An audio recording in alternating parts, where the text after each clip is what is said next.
menangkap dengan jelas. Kepada Bapak Bina, satu silakan. Saya sih, Assalamualaikum warahmatullahi wabarakatuh. Waalaikumsalam. Balik Pak. Kembali Pak. Ke situ kan. Ya balik kemana? Ya, balik. Oh ya.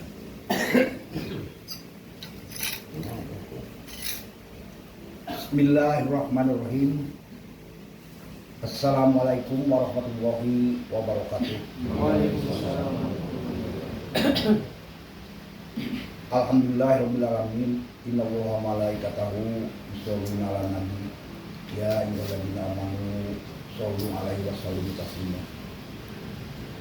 Baiklah, kita memusatkan berpikir kita untuk sama-sama kita mempelajari, menanggapi Al-Quran, ajaran ilmu Allah yang menjelaskan tentang persoalan hidup dan kehidupan kita. Pengajian ini bersifat musodi, artinya seperti Rasul dahulu diutus oleh Allah, setiap Rasul meluruskan tanggapan yang sudah keliru akibat salah tanggapnya manusia terhadap ilmu yang disampaikan oleh para rasul. Jadi kekeliruan tanggapan inilah yang menyebabkan rusaknya umat Islam, umumnya seluruh manusia di dunia. Dari mulai pertama, salah tanggap terhadap istilah ilmu. Kalimat ilmu dalam Quran disebutkan indallah, milik Allah. Qul atau qala innamal ilmu indallah. Ilmu itu hanya milik Allah saja. Allah yang tahu. Kesininya kalimat ilmu disadur jadi pelaturan ilmu buatan manusia. Hasil pikiran manusia disebut juga ilmu. Rusaklah kehidupan manusia. Istilah-istilah yang dalam Quran, pertama dirubah istilahnya saja. Perubahan istilah berarti berubahlah pengertian, berubahlah kesadaran berbuat, berubahlah tujuan yang mau dicapai. Misalnya sholat. Umat Islam mengartikan sholat sembahyang. Sembahyang itu bahasa agama orang Hindu, nyembah dewa. Allah merintah sholat bukan seperti nyembah dewa, tapi sholat untuk mampu mewujudkan konsep hidup ke dalam kenyataan kehidupan. Artinya sholat itu harus membuktikan dalam kehidupan itu sistem sosial ekonomi yang menurut Allah, yang Islam. Jadi sholat bukan kepentingan Allah. Kalau misalnya Allah tuh orang tuh sembahyang, sholat, Allah sayang sama orang sholat, bukan. Kalau Allah itu misalnya orang tuh nggak sholat, Allah marah sama orang itu, enggak. Tapi sholat itu pembinaan ilmu. Apabila manusia sholat, hidupnya sukses. Bisa membina kesehatannya, bisa membina pikiran yang sehat, bisa membina kehidupan persaudaraan yang sehat, membangun ekonomi yang Islam, yang saling menyelamatkan, mendamaikan, mensejahterakan. Kalau sholatnya benar. Itulah contoh para nabi dahulu. Makanya ancaman Allah tadi dalam Al-Quran dengan jelas di surat-surat pendek seperti Ara'aital ladzi yukadzibu biddin. Kamu tidak melihat orang yang mutar balik fakta kebenaran dinul Islam, yaitu dia tidak berusaha untuk membangun sistem ekonomi yang orang-orang lemah, yakin, tidak mensejahterakan orang lemah, tidak menghilangkan kemiskinan. Ancamannya dari Allah, fawailul lil musallin. Wail itu celaka, neraka orang-orang sholat. Siapa dia? Alladzina hum an sholatihim sahun. Sholatnya tidak mampu membuktikan isi sholat ke dalam kenyataan kehidupan. Alladzina hum yura'un. Dia hanya formalnya seperti sholat, hanya bentuk wujud sholatnya, tapi isi kesadaran sholat yang harus diwujudkan dalam kehidupan tidak ada. nol. Alladzina hum yuraun, hanya formalnya ya. Hanya lahiriah. Wa yamna'una ma'un, tapi tidak berusaha untuk mewujudkan sistem menghilangkan kemiskinan. Jadi sembahyang. Jadi fatwa pahala dosa itu seperti sholat menurut Quran bukan wajib, fardu, perlu. Seperti kita makan perlu, fardu. Kalau kita mau selamat, damai sejahtera di dunia harus sholat. Sholat itu bukan sembahyang. Nanti kita bahas pada pelajaran selanjutnya. Keliru mengartikan Allah jadi Tuhan. Tuhan itu yang dianggap oleh manusia berkuasa, seperti kuburan, dukun-dukun, itu Tuhan dianggap bisa menolong manusia. Tapi Allah itu pemberi ilmu, pencipta, pengajar, mencipta alam untuk manusia, mengajarkan Quran untuk manusia, ya kan? Nah, dua-duanya untuk manusia. Itulah ilmu. Banyak lagi istilah-istilah Quran yang di Indonesiakannya menjadi salah. Seperti misalnya iman jadi percaya. Di Quran iman itu standar definisinya samina atau enggak. Dengar Quran, taat Quran. Sekarang pelajaran iman itu di pelajaran agama dari sekolah madrasah sampai universitas agama Islam.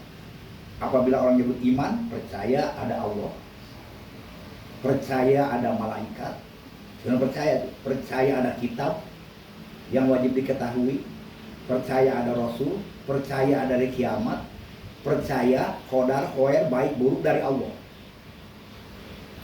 Jadi kepercayaan itu tidak sama dengan dengar taat Quran.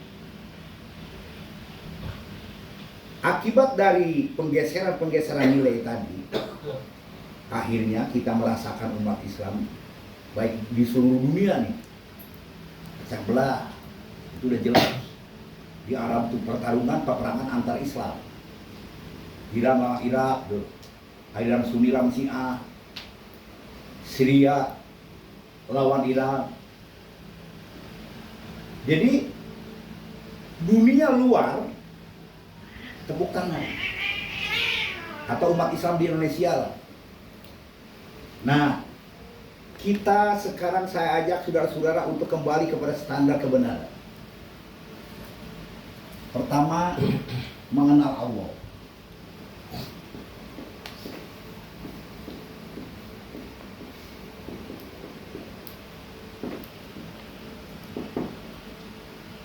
Ada batasan pemahaman dari Nabi. Dijelaskan oleh Nabi, tafakkaru fi khalqillah wala tafakkaru fi zatillah, patahlah. Kerahkan daya pikirmu dalam mengenal Allah kepada apa yang diciptakan dan diajarkan. Pancarannya dari Allah tadi ilmu. Itu yang harus dipikirkan oleh manusia. Wala tafakkaru fi zatillah, jangan sekali-kali mengarahkan pikiran memikirkan zat Allah. Patahlah, rusaklah otakmu, pikiranmu. Kan banyak tuh sekarang ustaz-ustaz tadi, yang satu di atas langit, yang satu di sini, yang satu di dalam diri kita. Satu lagi kata orang mereka, dekat tak bersentuhan, jauh tak berjarak. Bingung nggak tuh? Dekat tapi tidak bersentuhan. Allah tuh di mana? Dekat tidak bersentuhan, jauh tidak berjarak. Kalimat itu udah bingung dipahami. Karena objek pengenalan terhadap Allah tadi terhadap zat. Allah bukan makhluk. Kalimat-kalimat yang bahasa alam tidak boleh dikawalkan. Misalnya menafsirkan Quran, Qul huwallahu ahad, Allahu somad, lam yalid wa lam yulad, gitu. Allah tidak beranak. Tidak salah itu bahasa Allah. Karena Allah bukan makhluk. Bukan wujud alam yang dikenal manusia. Otak manusia nggak sanggup, jangan dipikirkan. Tapi ada yang harus kita pikirkan ilmunya. Disebut satu bilangan. Makanya mengartikan ahad bukan satu, tapi pemersatu. bukan bilangan dia, pemersatu. Allah dengan ilmunya, baik alam ataupun Quran, mempersatukan manusia di bumi supaya bisa jadi umat yang satu. Contoh misalnya, kita sama-sama menyebut Allah satu, Ahad. Di negara kita, di dunia, Allah Maha Esa, satu. Tapi umat tidak bersatu. Itu terbalik. Seharusnya karena nasu ummata wahidah, dari Allah umat yang jadi satu. Umat itu harus satu. Karena Allah pemersatu. Allah pemersatu. Manusia harus jadi umat satu. Kalau tidak bersatu, tidak umat jadi satu, 10 Islam satu, 1000 umat Islam satu di bumi Allah ini. Contoh kita lah, berumah tangga, nikah, cerai pecah, rumah jadi pecah, piring pecah, harta pecah, karena cerai. Kalau umat Islam satu, makanya kalau Nabi setiap khutbah Arafah tuh, kalau orang naik haji ada hari wukuf tanggal 9 Dzulhijjah, khutbah Nabi di situ. Apa yang disampaikan oleh Nabi di dalam khutbah itu? Mengingatkan manusia di bumi ini, ya ayuhan nas inna robba wahid wal aba wahid wa inna dina wahid wa laisatil arabi bi ahadikum la min abin wala ummin inna ma lisan faman takalamal arabiyyah fa huwa arabi. Itu khutbah Nabi, khutbah Arafah disebutnya. Manusia duduk di lapangan Arafah terbuka, Nabi berpidato. Sekarang nggak disampaikan lagi itu oleh imam-imam di situ khutbah Ibu ada. Hei manusia-manusia, ingat oleh kalian, Allah pemersatu, satu dan pemersatu. Bapa kalian satu sama. Diingatkan, bapa kalian satu sama dari Adam dan Hawa. Din yang Allah ajarkan satu sama, tidak pernah ada dua. Inna dina indallah Islam, tidak pernah ada yang lain. Kalian harus jadi umat yang satu, hidup bersaudara di bumi Allah yang satu ini. Terus diingat oleh Nabi, barang siapa yang bisa hidup dalam umat yang satu, jannah dunia akhirat. Barang siapa menurut hawa nafsu masing-masing, memecah belah dan hidupnya menurut diri sendiri masing-masing, harta yang dimilikannya itu, harta yang diusahakannya, yang dimilikinya itu akan menghancurkan dirinya sendiri ke dalam kehidupan azab yang sangat menyakitkan. Itu peringatan Nabi. Jangan kalian seperti tikus mati di lumbung padi. Ada gambaran tuh mati di lumbung padi. Dia masuk ke tempat makanan yang banyak, tapi dia terjepit di situ. Nah, jadi inti kerasulan, diutusnya Nabi Adam menyatakan aho bainanas, aku diutus mensaudarakan manusia. Setiap rasul diutus mensaudarakan manusia. Kalau manusia di bumi ini sudah bersaudara, seluruh hukum Allah yang diperintah atau dilarang akan bisa dilaksanakan. Jangan saling membunuh, pasti karena udah bersaudara, tidak akan terjadi. Jangan saling mencuri, saling mencelakakan, tidak akan terjadi karena sudah jadi saudara. Tapi kalau manusia tidak bersaudara, apa yang diperintahkan Allah dari dilarang Allah terus dilanggar. Seperti kita lah. Kenapa orang sekarang bikin rumah pasti harus kuat? Takut pencuri, lewat tengah malam takut begal, ya kan? Tapi kalau udah jadi saudara, satu kampung ini saudara, udah saudara, rumah dia, rumah kita. Kita kaya, kita pun ikut senang. Nggak perlu lagi, pintu terbuka pun nggak ada. Saling menjaga. Betapa indahnya Nabi dan para sahabat mewujudkan hidup bersaudara. Nah, sekarang yang namanya Islam tadi, ajarannya dikeallahkan. Jadi Allah disebut Tuhan yang harus disembah. Dari manusia, dari sini, pengenalannya aja udah beda-beda. Tuhan orang Kristen ngaku Tuhan lain. Tuhan menurut dia. Tuhan orang Buddha, Hindu, juga lain. Ya kan? Di PBB itu 11 agama, Tuhannya beda-beda. Tuhan umat Islam satu, tapi beda dia pemahamannya. Jadi kalau Allah sebagai Tuhan disamakan dengan pemahaman manusia, manusia yang disebut ibadah tadi menyembah Tuhan. Terus Tuhan disembah, ngasih pahala. Banyak-banyak cari pahala, ya kan? Kalau tidak, timbul dosa. Pahala atau dosa kapan diterima hamba? Kalau sudah mati. Itu pemahaman salah. Kalimat pahala itu dari mana? Kita cari di kamus, kita cari di sunnah Rasul, tidak cari di Quran, nggak dapat. Yang ada Qurannya baca ajrun, nilai prestasi perbuatan itu.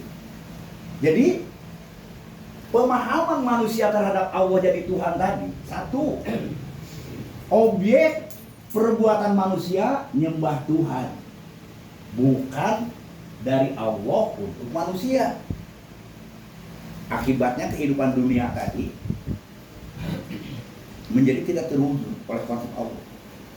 Kedua, mulai dari Nabi Isa Injil diselewengkan menjadi ilmu ciptaan manusia. Nah, Tuhan Bapa, Tuhan Ibu.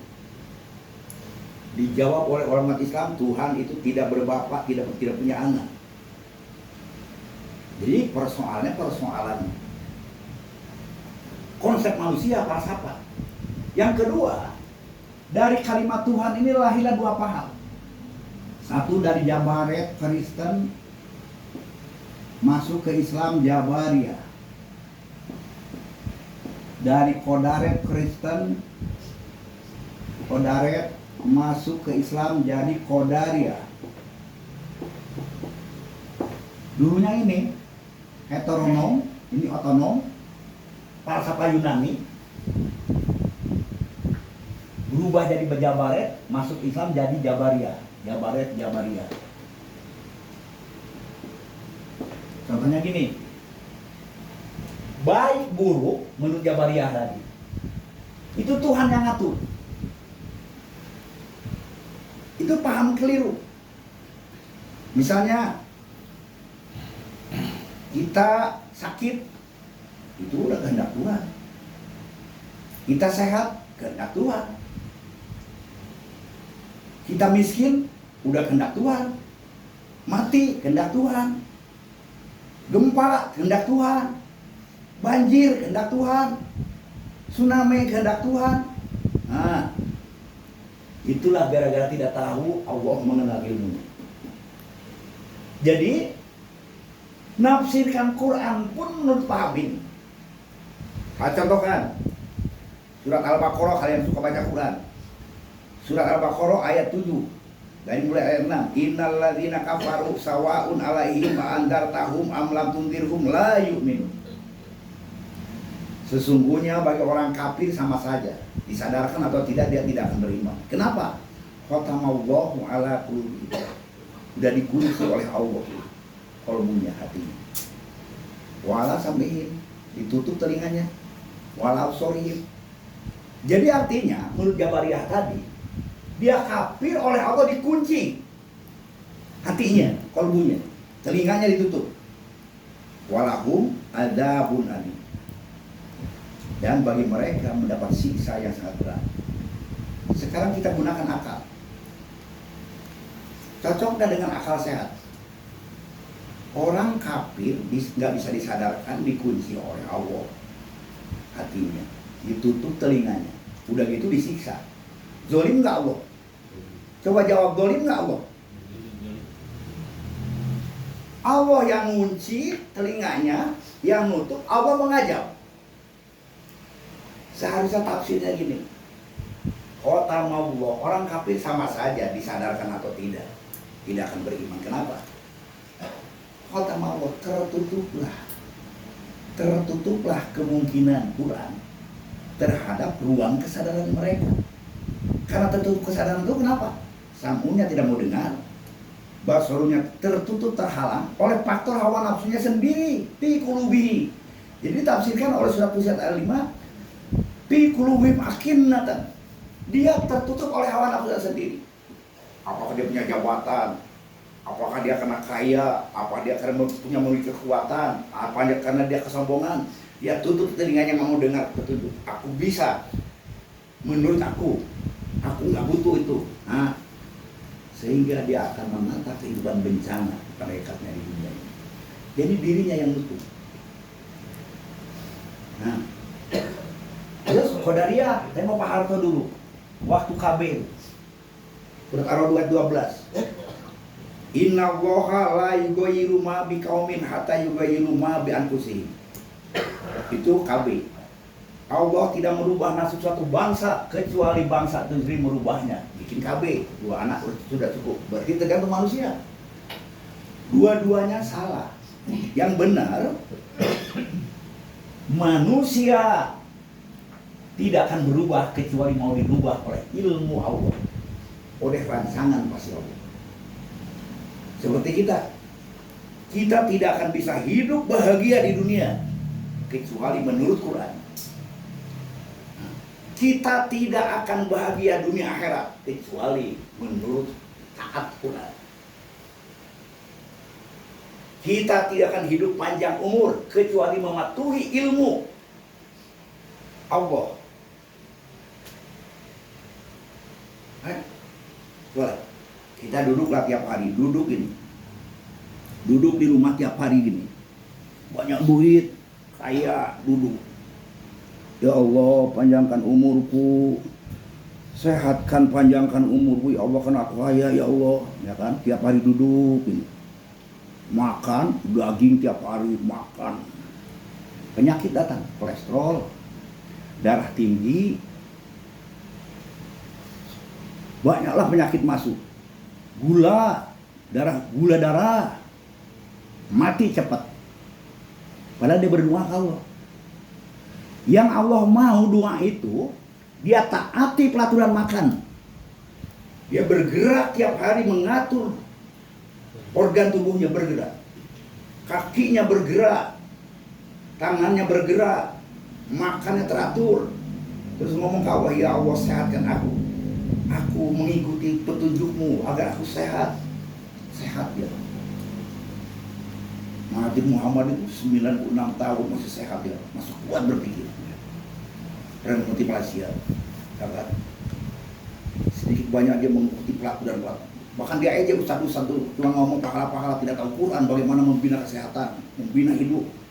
Nah, orang Jepang taat pelaturan.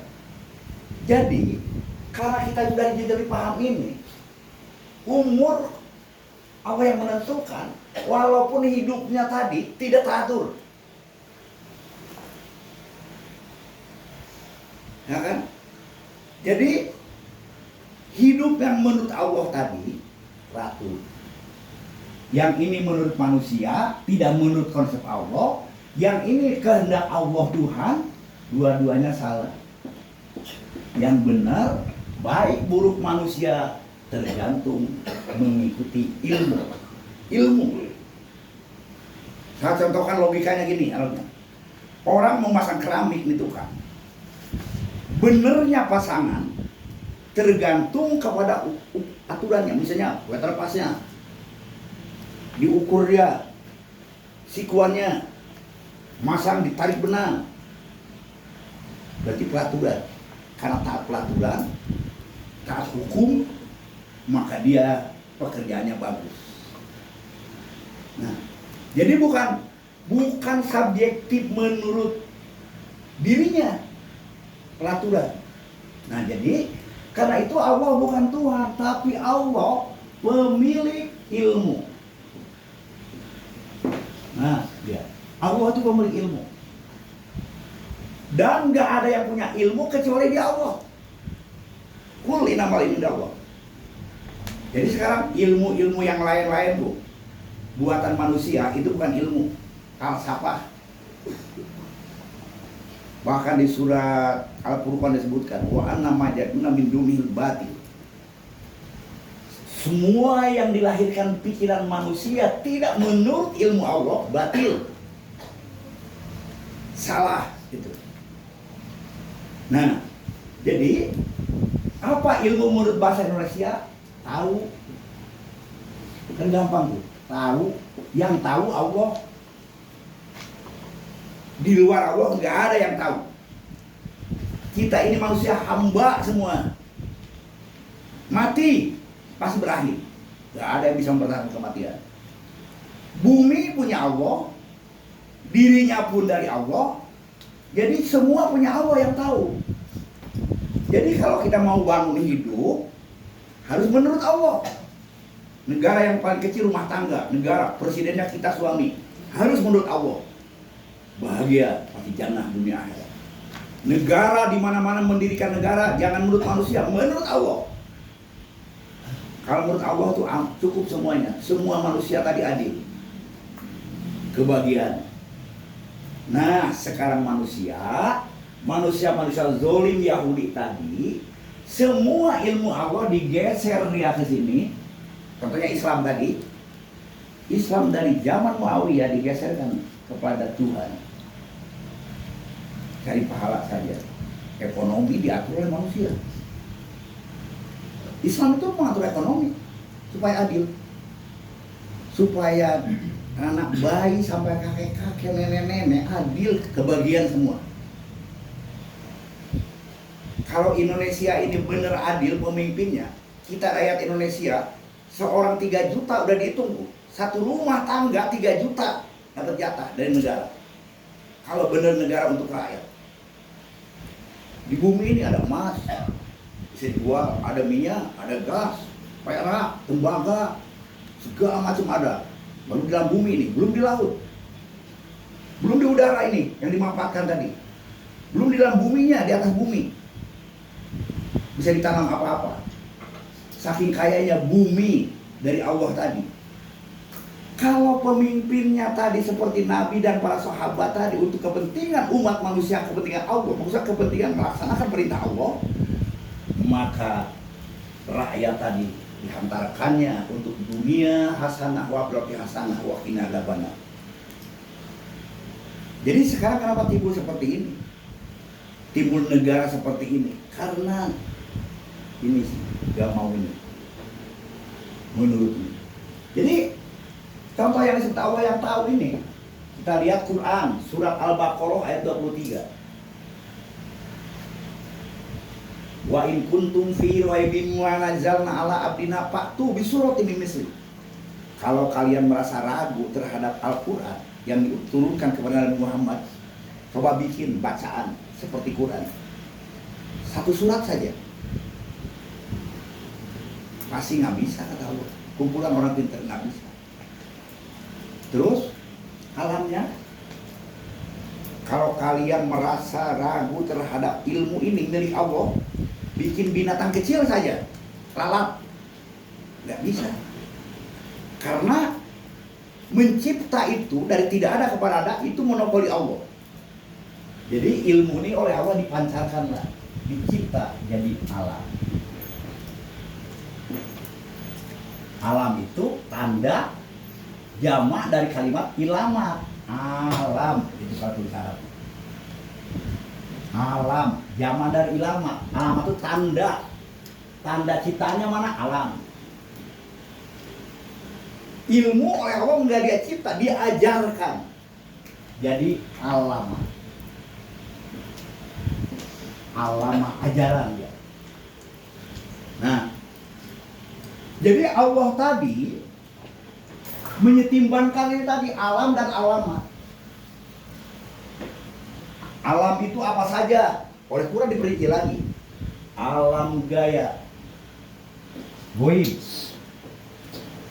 Ada berapa? 3. 1 malaikat, 2 ruh, 3 jin. Itu alam goib. 2 samawat, solar system, matahari, planet-planetnya, Merkurius, Venus, Mars, bumi yang kita pijak, Saturnus, Uranus, Jupiter, Saturnus, Uranus. 1, 2, 3, 4, 5, 6, 7, 8. Ini alam. 3, alam biologis, alam ardu. 1, tumbuh-tumbuhan. 2, hewan, binatang. 3, manusia. Ini alam. Ciptakan Allah. Dirinci oleh Quran tadi, alamnya mana? Terus alama Adamal asma Nabi Adam, ada nama kitab asma. Suhuf Ibrahim, suhuf Zabur Nabi Daud, Taurat Nabi Musa, Injil Nabi Isa, Al-Quran Nabi Muhammad. Itu ilmu. Baik alama atau alam, Allah persiapkan ini untuk manusia dan manusia, hidup manusia dan manusia. Namanya ilmu tidak kausalitas verbal, tidak kepentingan Allah. Dia ciptakan ilmu bukan kepentingan Allah. Kan ada hadis kursi itu, ya ibadi lau ana awalukum wa akhirukum wa jinnakum ala aqqalbi rajulin wahid mazada dzalika fi mulki syai'a. Hei hamba-hambaku, hadis kursi itu dari Allah. Dari manusia pertama sampai akhir beribadah kepadaku, sedikit pun tidak nambah untuk keuntunganku, tidak nambah apa-apa bagiku. Dan sebaliknya, dari mulai awal manusia sampai akhir durhaka, sedikit pun tidak mengurangi kekuasaanku. Jadi aku perintahkan ilmu tadi ibadah, kepentingan manusia, keuntungannya manusia dan manusia. Jadi benernya berbuat ada standar Quran. Beri sholat, yang gini kita bisa. Sholatmu benar nggak? Ya terserah Allah lah. Besok kalau udah mati diterima nggak? Bukan. Sholat itu standarnya Quran. 1, dari mulai bacaan, gerakan, mewujudkan pada kehidupan. Bener nggak? Kalau nggak benar, sahun, kusala, sukaro. Sukaro itu ini wala taqrabu sholat wa antum sukaro hatta ta'lamu ma taqul. Jangan coba-coba sholat kalau pikiran tidak memiliki kesadaran. Kenapa? Kamu harus mengerti apa yang kamu ucapkan, kamu gerakan. Kalau saya contohkan ini dari mulai Allahu Akbar, ajaran ilmu Allah sajalah satu-satunya pembina kehidupan luhur dan agung. Itu ngomong kita ke Allah. Ini wajah tu wajah, aku hadapkan pandangan hidupku kepada ilmu yang telah Engkau ajarkan. Kita berhadapan dengan Allah. Lillazi fatara samawati wal ardh, seperti ilmu yang telah Engkau ciptakan bagi pengaturan samawati dan ardi yang telah Engkau ciptakan. Mereka beredar dalam keadaan jamaah. Aku pun ingin hidup dalam jamaah. Hanifah muslimah, dengan penuh kesadaran aku laksanakan hidup menurut ajaran ilmu. Wa ma'anal musyrikin, sekali-kali aku tidak akan termasuk dalam komplotan orang-orang musyrik, dualisme dalam berpikir, mencampur adukan Quran dan falsafah. Inna sholati, sebab sesungguhnya pembinaan hidup dengan sholat, wa nusuki, segala bentuk pembinaan hidup dan kehidupanku ini, wa mahyaya wa mati, seluruh kegiatanku hidup sampai matiku nanti, lillahi rabbil alamin, semuanya semata-mata melaksanakan ajaran ilmumu, pembimbing semata hidup dan kehidupan. La syarikal, aku tak menghendaki selain ajaran ilmumu. Wa bidzalika, karena itu aku menyadari kepada menurut ajaran ilmu itulah aku diperintah.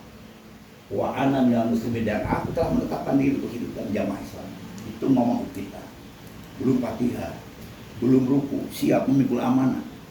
Nah, pertama sholat ngerti nggak waktu mengucapkan? Ngerti nggak apa yang ucapan? Kedua, bisa nggak menurunkan ucapan kepada kehidupan? Itu baru benar khosikun sholatnya. Kalau sholat yang diucapkannya nggak ngerti, wudu pun nggak ngerti lambang, masih sukaro tadi seperti orang mabuk, nggak ngerti apa yang diucapkan. Kedua, kusala, nggak tahu apa-apa. Ketiga, sahun, salah tujuan. Jadi ini untuk manusia. dan manusia. Ini dari mulai asma Nabi Adam dan Al-Quran, dinul Islam. Sama. Inna dina indallah Islam. Allah tidak pernah mengajarkan agama selain Islam. Ini masukkan ke otak. Masuk ke otak. Ini tempat hidup sama-sama kita di alam semesta ini. Jadi kalau kita Islam, apa yang disebutkan Islam? Bukan ke Allah, dari Allah untuk manusia dan manusia. A menyelamatkan B, C. B menyelamatkan A mendamaikan B mendamaikan A. Itulah Islam, karena dari Allah dua-duanya. Jadi orang sekarang hidup menurut dirinya, dia ke Allah karena aku angan-angan. Bukan Allah itu. Seperti hidup menurut dirinya, terus nyembah Allah. Allah Akbarnya tidak berarti tidak menjadi mujizat, tidak menjadi kekuatan. Mau disebut besar gimana Allah? Bukan fisik, bukan benda. Besar itu apa? Ajarannya satu-satunya, tidak ada dua-duanya kecuali Quran. Itulah besar. Jadi ini alam, ada hukum, disebut sunatullah, hukum alam. Hukum alam. Ini ada sunnah, disebut sunnah Rasul. Para Rasul inilah yang menjentokkan kemarin. Kalau nengok Islam, yang mana Muhammad di Madinah. Bagaimana sistem sosial ekonomi? Semua kalah. Quran menjamin yuzhiruhu ala din kulli, unggul dari sistem yang lain. Nah, sekarang kita ekonominya dipegang orang, ngomong-ngomong konsep Qurannya. Kenapa? Karena udah disalahkan tadi.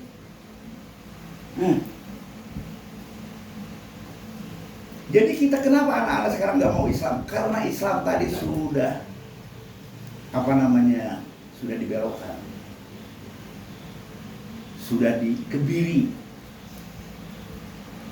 bukan konsep hidup lagi. Nah, jadi kita luruskan lagi. Dinul Islam satu-satunya sistem untuk manusia dan manusia dari Allah kita tuh. Sedikit pun nggak ada yang nggak. Ini alamnya menurut Allah.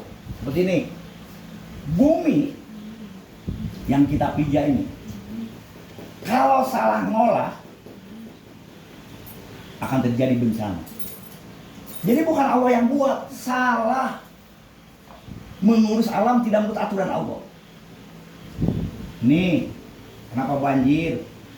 Ini kenapa seperti gini? Kenapa hewan diharamkan? Karena ini halalnya harus hidup. Hinjir harus hidup.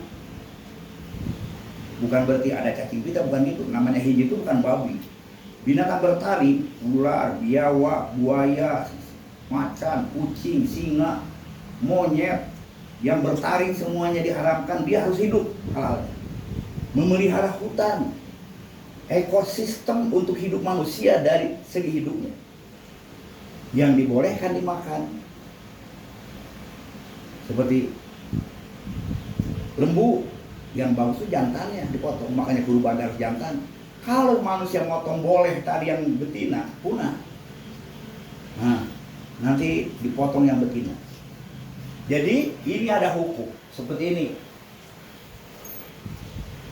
Manusia sudah dirancang Allah dalam ilmu, sehat badannya, sehat pikirannya, sehat persaudaraannya menurut Allah. Gak ada sakit-sakitnya. Timbullah sekarang. Dari mana sakit? Stres, depresi, sakit badan. Akibat pikiran manusia yang menyebabkan kesakitan. Kenapa kambing gak pernah sakit, lembu gak pernah sakit? Karena gak punya pikiran, gak punya kolbu. Kita tersinggung sedikit, sakit, depresi. Kepala tengok, orang yang jelimut otaknya pasti mah asam lambung. Karena pencernaan dimakan oleh otaknya sendiri. Orang yang cepat marah, sebentar-bentar marah, darahnya tinggi, cepat. Kan? Orang yang malas kerja bergerak, kolesterol. Orang yang egois, nggak mau kalah, gula darah. Akibat karakter dari manusia tuh 70%. Coba kalau kita menurut Quran, nggak pernah pemarah, sabar. Orang Nabi, orang marah, santai aja. Nggak pernah iri dengki, ya kan? Sehat pikiran, sehat badan, sehat sosial. Jadi orang sholat itu apa? Hasilnya badannya sehat, otaknya sehat, pergaulannya sehat ya, dengan semua manusia. Itu hasilnya. Bisa membangun dunia hasanah, akhirat hasanah. Dari gerakan aja sudah menyehatkan. Dari gerakan gini membentuk 90 derajat. Dari ruku aja 2 kali 40 derajat sudah bisa menguatkan pinggang. Coba bisa dibayangkan. Untuk membangun keselamatan itu, contoh sholat mulai dengan takbiratul ihram, nyatakan taat kepada Allah, kepada ilmu Allah, berakhir salam. Mulai taat, berakhir salam. Salam ke kanan, salam ke kiri. Itu sholat. Jadi gak ada kepentingan Allah. Misalnya Allah mencipta ini bukan untuk Allah. Ini malaikat untuk manusia. Allah menciptakan ruh untuk manusia. Allah menciptakan jin untuk manusia. Allah menciptakan matahari untuk kepentingan manusia. Planet-planet semua menjaga bumi yang ditempati manusia. Tumbuh-tumbuhan untuk manusia. Hewan-hewan untuk manusia. Manusia untuk manusia. Kenapa? Karena manusia makhluk yang dimuliakan Allah di muka bumi, sehingga diberi gelar jabatan Khalifatullah fil ardi, wakil Allah di bumi. Karena manusia wakil Allah di bumi, maka tindakan-tindakannya harus dimulai dengan Bismillahirrahmanirrahim, atas nama Allah berbuat. Makanya kata Nabi, kullu amrin libalin la yubda'u bismillah fahuwa abtar. Setiap pekerjaan manusia yang tidak dimulai dengan menyatakan Bismillahirrahmanirrahim, putus dengan Allah, putus dengan ilmu, putus dengan kedudukannya. Jadi manusia dibatasilah. Orang iman tadi A harus bismillah, B harus bismillah, C harus bismillah. Berarti hidup di bumi Allah ini untuk kita yang mulai. Dulu Nabi Adam dan Siti Hawa nikah. Adam Hawa nikah. Dipasanglah oleh Adam tadi perintah Allah batu hitam. Apa namanya? Hajar Aswad, Ka'bah. Di surat Toha dijelaskan anak Adam itu sini enggak, sholat sini. Semua menghadap ke sini. Anak Adam. Masjidil Haram itu rumah Nabi Adam. Ini sekarang dikubur Nabi Adam di bawah Masjidil Haram. Ini untuk apa sholat? Mentaati ilmu Allah supaya hidup di bumi Allah itu bersaudara. Tujuan sholat tadi. Allahu Akbar, taat kepada Allah. Ujungnya salam ke kanan ke kiri, saling menyelamatkan. Itu yang maunya Allah tadi. Jadi kita sekarang di sinilah anak-anak Nabi Adam tadi. Ini ke sini menghadap, ke sini menghadap, dari sini ke sini. Dari Malaysia ke sini, dari Thailand ke sini, dari Brunei ke sini, dari sini ke sini semua. Mesti pasti ke sini menghadap semua. Untuk apa? Agar hidup di bumi bersaudara, menjadi umat yang satu di bumi Allah ini. Hiduplah adil. Untuk apa? Saling menghambur kasih sayang. Bukan yang satu saling mencelakakan. Itu Islam. Sekarang sholat tadi dialihkan nyembah Tuhan, cari pahala, bukan membina jamaah supaya hidup Islam. Itu salah pemahaman. Jadi la Islam illa bil jamaah. Tidak mungkin bisa Islam dan tidak akan bisa melaksanakan Islam tanpa ada jamaah. Apa itu jamaah? Kumpulan orang-orang yang sudah membangun janji untuk taat kepada ilmu.